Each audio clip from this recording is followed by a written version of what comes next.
Bienvenue dans le Financier, votre rendez-vous économique quotidien. Voici les titres de l'actualité. Les cours mondiaux du caoutchouc sont en baisse afin de protéger les producteurs locaux. Les autorités ivoiriennes prévoient différentes mesures, dont des aides financières. Dans l'actualité également, au Bénin, le groupe MTN se développe. L'entreprise de télécommunications a reçu un prêt de 75 milliards de francs CFA, une somme qui contribuera à l'amélioration de sa prestation avec des offres innovantes. Et puis nous ferons un point en fin d'édition sur l'évolution des marchés boursiers africains.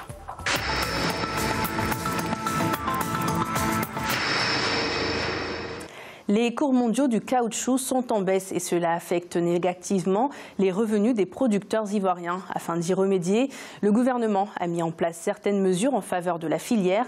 En accordant un statut favorable aux producteurs de caoutchouc, il souhaite encourager et booster la production dans cette filière. Des précisions avec Mathilda Diaby. Les cours mondiaux de caoutchouc ont chuté de 12% de juillet à septembre 2018. Ces niveaux de prix relativement bas affectent le revenu des 165 000 producteurs ivoiriens d'EVA. C'est pour cela que le gouvernement ivoirien a annoncé mercredi 28 novembre 2018 la mise en place de mesures en faveur du développement de la filière. Il était question pour le gouvernement de Côte d'Ivoire de chercher à résoudre ces problèmes-là en renforçant la filière. Et la mesure adéquate qui doit être prise, et bien évidemment, c'est l'interprofession. Alors, dans ce cas, la filière étant interprofession, elle aura en ce moment-là des missions précises et objectives. Des missions dont la qualité du produit, dont la recherche et développement, dont la gestion du marché. La seconde mesure concerne la mise en place d'octrois de crédits d'impôt afin de permettre aux opérateurs d'accroître la capacité locale d'usinage, ce qui permettra d'absorber toute la production locale. Le gouvernement a également décidé d'autoriser exceptionnellement les exportations de fonds de tasse d'EVA entre le 15 mars et le 31 décembre 2018. Au niveau international et même local, le caoutchouc a un rôle dans tout ce qui est la pneumatique, pour ne citer que ces données. Et donc l'EVA est quand même un produit assez stratégique. Ça fait partie des 5 filières stratégiques de la Côte d'Ivoire. Et donc je pense que c'est quand même une filière qui peut amener les producteurs à être à l'abri, par exemple, de la pauvreté. Le gouvernement ivoirien compte, grâce aux mesures mises en place, faire passer la production de caoutchouc de 600 000 tonnes en 2017 à 2 millions de tonnes en 2019. L'Éthiopie devient le premier pourvoyeur du trafic aérien vers l'Afrique. L'aéroport d'Addis Abeba a enregistré une hausse de 85% du nombre de passagers en transfert international vers l'Afrique subsaharienne entre 2013 et 2017. Pour l'année 2018, la capitale est-africaine a enregistré une hausse de 18% de son nombre de voyageurs vers l'Afrique contre 3% pour Dubaï. L'Éthiopie prend donc la première place devant Dubaï. À noter que quelques semaines auparavant, le Premier ministre Abiy Ahmed annonçait l'instauration d'un système de visa à l'arrivée pour tous les Africains voyageant en destination de l'Éthiopie et le rétablissement de la ligne aérienne à destination de l'Érythrée et de la Somalie. 75 milliards de francs CFA, c'est la somme du prêt accordé à l'opérateur MTN Bénin. La somme doit permettre d'améliorer la prestation de l'entreprise de télécom en proposant des offres innovantes au profit des clients. Selon les banques concernées, c'est une manière de contribuer à la croissance des télécommunications au Bénin. Des précisions avec Aïssatou Bari. 75 milliards de francs CFA, c'est le montant du prêt accordé par un consortium de banques à l'opérateur de téléphonie mobile MTN Bénin. Ce prêt d'une durée de 7 ans permettra à MTN d'investir dans l'expansion de la télécommunication dans le pays en général et d'offrir des services innovants à sa clientèle en particulier. Ce prêt sera utilisé pour l'exécution des investissements de financement et d'exploitation de notre structure afin de rester toujours le numéro 1 des opérateurs mobiles au Bénin et d'offrir des services et produits innovants à notre clientèle.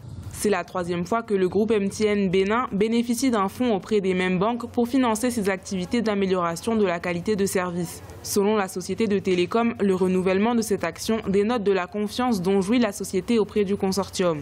75 milliards de francs CFA à MTN Bénin. Ça va permettre d'augmenter effectivement le chiffre d'affaires de MTN Bénin, d'accroître le nombre d'abonnés, d'accroître des transactions numériques dans le pays, et puis ça va permettre de booster l'économie, parce que ça, à la fois aussi, ça permettra à l'État de récolter des taxes sur ces transactions, sur MTN qui, une fois que le chiffre d'affaires sera boosté, permettra à l'État de récolter des ristournes. Toujours dans le souci d'améliorer le quotidien de ses clients, l'opérateur de téléphonie mobile a récemment lancé MTN Flexi Corporate, un service qui permet à tous les membres d'une entité commerciale de communiquer librement les uns avec les autres, monnayant des frais mensuels fixes. Le Ghana annonce un excédent de 1,7 milliard de dollars au deuxième trimestre de cette année, une performance positive qui résulte de l'augmentation des exportations de pétrole. Cette hausse a aussi une influence sur le budget national de 2019 qui sera sans apport des bailleurs de fonds pour la première fois. Et pour rappel, en 2014, la croissance au Ghana avait chuté de 14% à 3,5%, ce qui représente son plus faible taux en 2 décennies. Selon les données de la Banque africaine de développement, la croissance économique ghanéenne devrait grimper à 8,5% en 2018 pour s'établir à 6,2% en 2019. Le taux de pénétration des smartphones en Afrique et au Moyen-Orient sera à 70% en 2024 contre 40% actuellement. C'est ce que révèle le groupe Ericsson dans son dernier rapport sur la mobilité. Au troisième trimestre 2018, sur les 120 millions de nouveaux abonnements mobiles enregistrés à travers le monde, 14 millions étaient en provenance de l'Afrique, soit près de 11,67%. Le rapport d'Ericsson précise également que la 5G devrait atteindre 1,5 milliard d'abonnés dans le monde en 2024. Nous allons écouter un extrait du rapport du groupe Ericsson. La commercialisation de la 5G a commencé auprès des grands fournisseurs de services de communication. En Afrique, la 5G est attendue à partir de 2022. D'ici la fin de l'année 2024, la 5G devrait couvrir plus de 40% de la population mondiale et atteindre 1,5 milliard d'abonnés au très haut débit mobile. Cela fera de la 5G la génération de technologie cellulaire la plus rapide en termes de déploiement à l'échelle mondiale. L'Amérique du Nord et l'Asie du Nord-Est devraient jouer un rôle moteur dans cet essor. D'après les prévisions, la 5G représentera en Amérique du Nord 55% des abonnements mobiles d'ici la fin de 2024. En Asie du Nord-Est, elle dépassera 43%. En Europe de l'Ouest, la 5G devrait capter environ 30% des abonnements mobiles de la région d'ici fin 2024. Nous allons à présent faire le point sur l'évolution des marchés boursiers africains. En Afrique australe et dans l'océan Indien, l'indice de l'île Maurice était en hausse de 0,09%. La bourse de Johannesburg perdait 2,08%. L'indice de Nairobi était en hausse de 0,52%. Et l'indice Gaborone augmentait de 0,02%. En Afrique de l'Ouest et centrale, la BRVM d'Abidjan était en hausse de 0,84%. L'indice nigérian perdait 0,24%. Et la bourse du Ghana était en chute de 0,01%.